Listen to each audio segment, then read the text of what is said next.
All right, this is an attempt for fun of reading a chapter of the Compound of Alchemy, Chapter 1, The First Gate. This is written by George Ripley, or Sir George Ripley, a canon of Bridlington. He was the master of Thomas Norton, the alchemy teacher, master of Thomas Norton, who wrote the Ordinal of Alchemy. I wanted to see if I could support a single voice for as long as it took to read through this. Many other chapters are much longer. I've read through approximately half of the Compound of Alchemy now, and I don't think I can handle doing an entire book in a unique character voice. It would be something to practice, but I did this just as an experiment, like most things. Thank you. Of calcination, the first gate. Calcination is the purgation of our stone, restoring also of his natural heat. Of radical moisture it lesseth none, inducing solution into our stone most meet. After philosophy, I you beheat. Do not, after the common guise, with sulphur and salts prepare it in diverse wise.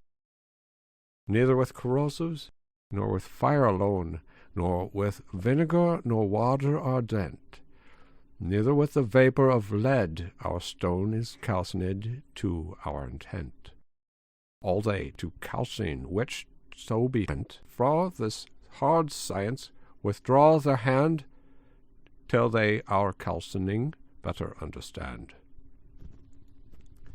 For by such calcining their bodies be shent, which minisheth the moisture of our stone.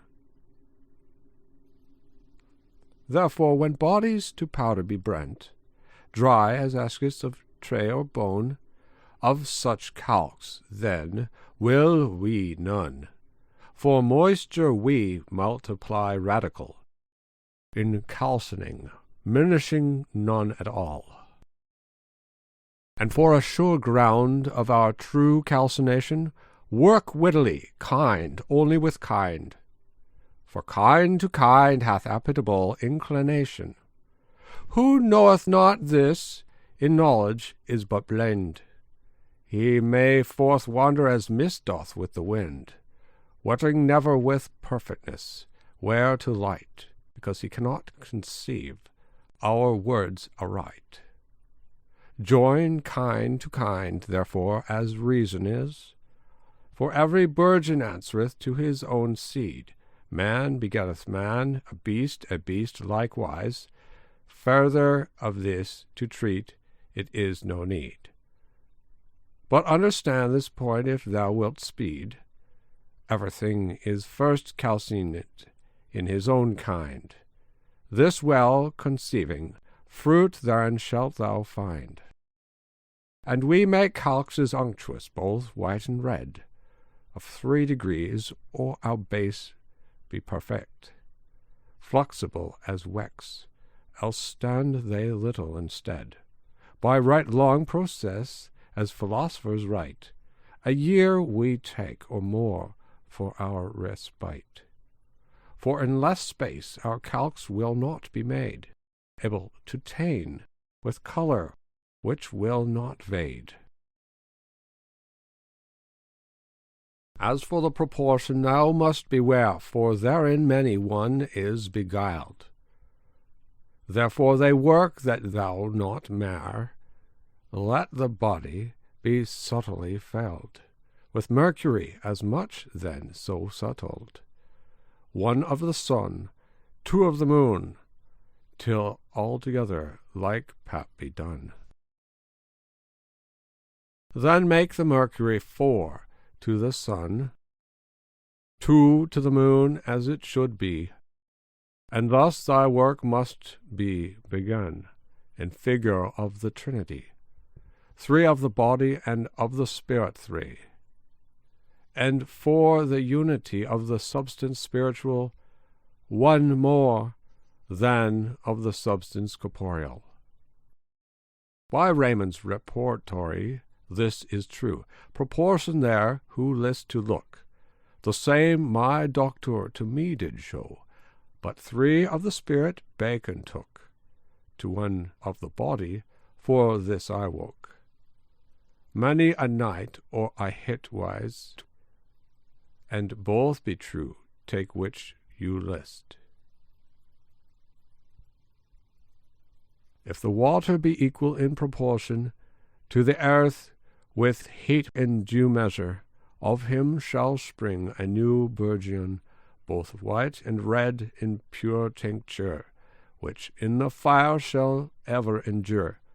Kill that the quick, the dead revive, make Trinity unite without any strife. This is the best and the surest proportion, for here is less of the part spiritual. The better therefore shall be solution, than if thou did it with water small. Thine earth over gluten, which loseth all. Take heed, therefore, to potter's loom, and make you never to nesh thy womb. That loom, behold how it tempered is, the mean also how thou het calcinate. And ever in thy mind look thou bear this, that never thine earth with water be suffocate. Dry up thy moisture with heat most temperate. Help dissolution with moisture of the moon, and congelation with the sun. Then hast thou done. 4 naturals shall into the 5th so turn, which is a natural most perfect and temperate. But hard it is with thy bare foot to spurn against a brawn dike of iron or steel new accurate. So many one doth which been infatuate, when they such high things done take in hand, which they in no wise understand. In eggs, in vitriol, or in blood, what riches win they there to find? If they philosophy understood, they would not in working be so blind, gold to seek, or silver out of kind. For like as fire of burning the principle is, so is the principle of gilding gold, I wis. If thou intend therefore to make gold and silver by craft of our philosophy, thereto neither eggs nor blood thou take, but gold and silver, which naturally calcined wisely, and not manually, and no generation will forth bring, increasing their kind, as doth each thing. And if it true were that perfect might be in things which be not metalline, in which be colours pleasant to see, as in blood, eggs, hair, urine, in wine, or in mean metals digged out of the mine, yet must their elements be putrefied and separate, and with elements of perfect bodies be disposit. But first of these elements make thou rotation, and into water thy earth turn first of all. Then of thy water make air by levigation, and air make fire. Then, master, I will thee call of all our secrets great and small. The wheel of elements thou canst turn about, truly conceiving our writings without doubt. This done, go backward, turning thy wheel again, and into thy water then turn thy fire anon. And air into earth, else labourest thou but in vain, for so to temperament is brought our stone, and nature's contrarious, 4 be made one, after they have 3 times been circulate, and also thy base perfectly consummate.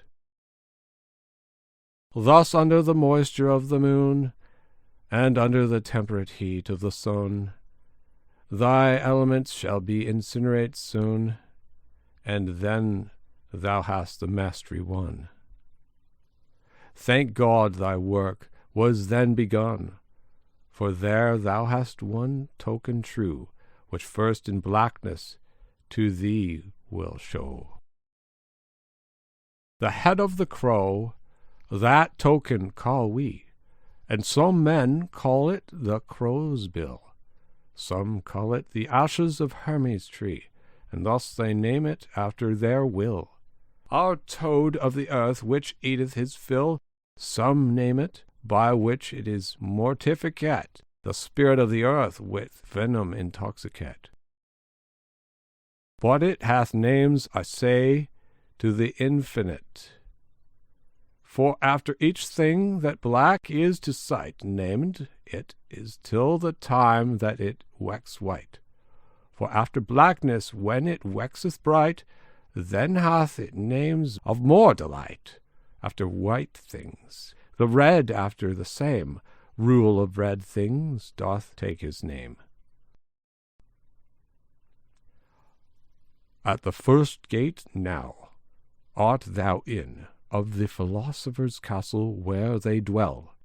Proceed wisely, that thou may win in at more gates of that castle, which castle is round as any bell, and gates hath 11 yet more. One is conquered, now to the second go. The end of the first gate.